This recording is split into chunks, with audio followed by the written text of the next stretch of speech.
یہ حمزہ کی کپڑوں کی دکان تھی جہاں وہ اپنی محنت سے ایک اچھا کاروبار چلا رہا تھا۔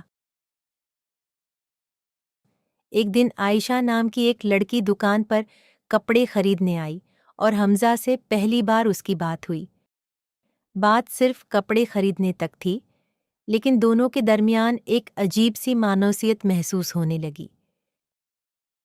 کچھ دن بعد عائشہ دوبارہ دکان پر آئی اور حمزہ اسے دیکھ کر پہلے سے زیادہ خوش ہوا۔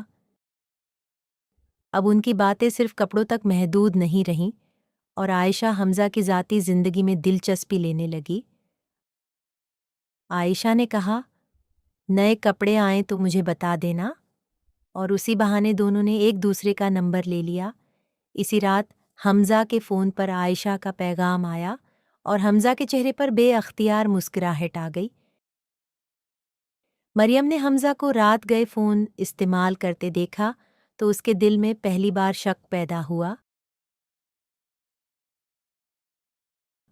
حمزہ رات گئے تک کسی سے فون پر باتیں کرتا رہا، جبکہ مریم خاموشی سے اسے دیکھتی رہی۔ مریم سمجھ گئی تھی کہ حمزہ اس سے کچھ چھپا رہا ہے، لیکن ابھی اس کے پاس کوئی ثبوت نہیں تھا۔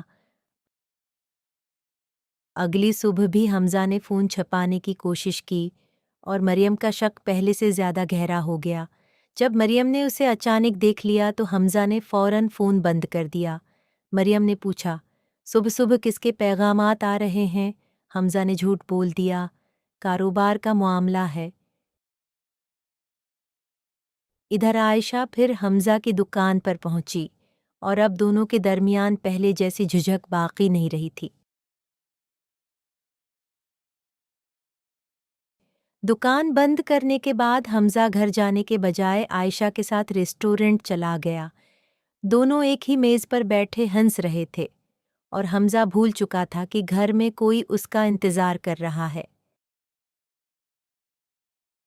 مریم نے رات گئے تک حمزہ کا انتظار کیا، مگر جب وہ نہ آیا تو اس کے دل نے اسے چین نہیں لینے دیا۔ مریم نے فیصلہ کیا کہ آج وہ حمزہ کا پیچھا کرے گی اور خود دیکھے گی کہ آخر معاملہ کیا ہے۔ ریسٹورنٹ پہنچ کر مریم نے جو دیکھا اس نے اس کے سارے شک کو حقیقت میں بدل دیا۔ مریم نے غصے سے پوچھا، حمزہ، یہ سب کیا ہے؟ حمزہ کے پاس اس سوال کا کوئی جواب نہیں تھا۔ مریم نے کہا، میں نے تم پر بھروسہ کیا تھا اور تم نے اسی بھروسے کو توڑ دیا۔ حمزہ نے صفائی دینے کی کوشش کی، مگر مریم بولی، اب مجھے تمہاری کوئی وضاحت نہیں سننی۔ حمزہ نے مریم کو روکنے کی کوشش کی، مگر مریم نے کہا، میرے پیچھے مت آنا۔ گھر پہنچ کر مریم نے اپنے بچے کو سینے سے لگایا اور آنسوؤں کو روکنے کی کوشش کی۔ حمزہ گھر واپس آیا تو مریم کو بچے کے ساتھ دیکھ کر اسے اندازہ ہو گیا کہ معاملہ بہت بگڑ چکا ہے۔ مریم نے بچے کے کپڑے بیگ میں رکھنا شروع کیے اور حمزہ سمجھ گیا کہ وہ اسے چھوڑ کر جا رہی ہے۔ حمزہ نے کہا، مریم، مجھے ایک موقع دے دو۔ مریم نے جواب دیا، تم نے اپنا موقع خود ختم کیا ہے۔ دروازے پر پہنچ کر مریم نے آخری بار حمزہ کی طرف دیکھا، مگر اس بار اس کی آنکھوں میں صرف دکھ تھا۔ مریم اپنے بچے کا ہاتھ پکڑ کر گھر سے نکل گئی اور حمزہ اسے روکنے کے باوجود روک نہ سکا۔ گھر خالی ہو گیا تھا اور حمزہ پہلی بار سمجھ رہا تھا کہ اس نے اپنی ہی خوشیوں کو اپنے ہاتھوں سے برباد کیا ہے۔ حمزہ نے بچے کا کھلونا اٹھایا تو اسے مریم اور اپنے بچے کی بے شمار یادیں ایک ساتھ یاد آنے لگیں۔ اس نے عائشہ کو فون کیا، شاید اسے لگا کہ اب وہی اس کا سہارا بنے گی، مگر عائشہ کی باتوں میں محبت سے زیادہ پیسوں اور مہنگی چیزوں کی فکر تھی۔ حمزہ نے عائشہ کو ایک مہنگا تحفہ دیا اور عائشہ تحفہ دیکھ کر تو بہت خوش ہوئی، مگر حمزہ کو دیکھ کر نہیں۔ اب حمزہ کو آہستہ آہستہ سمجھ آنے لگا تھا کہ عائشہ کو شاید اس سے زیادہ اس کے پیسے پسند تھے۔ اسی دوران حمزہ کے کاروبار میں نقصان شروع ہو گیا۔ دکان پر مال پڑا تھا، مگر خریدار کم ہوتے جا رہے تھے۔ نقصان بڑھتا گیا اور حمزہ کے لیے دکان کے اخراجات پورے کرنا بھی مشکل ہونے لگا۔ جب عائشہ کو حمزہ کے نقصان کا پتہ چلا تو اس کا رویہ اچانک بدل گیا۔ عائشہ نے کہا، یہ مسئلہ آخر کب تک چلے گا؟ حمزہ نے کہا، جلد سب ٹھیک ہو جائے گا۔ عائشہ نے صاف کہہ دیا، میں تمہارے مسائل اپنے سر نہیں لے سکتی۔ حمزہ یہ سن کر حیران رہ گیا۔ عائشہ نے حمزہ کو اکیلا چھوڑ دیا اور حمزہ کو پہلی بار اپنی غلطی کی اصل قیمت سمجھ آئی۔ جس شخص کے لیے حمزہ نے اپنا گھر توڑا وہ مشکل وقت آتے ہی اسے چھوڑ کر چلی گئی۔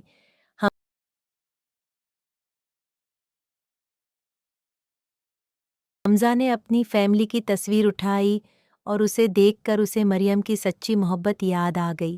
اس کی آنکھوں میں آنسو آ گئے کیونکہ اب اسے سمجھ آ چکا تھا کہ مریم نے ہمیشہ مشکل وقت میں اس کا ساتھ دیا تھا۔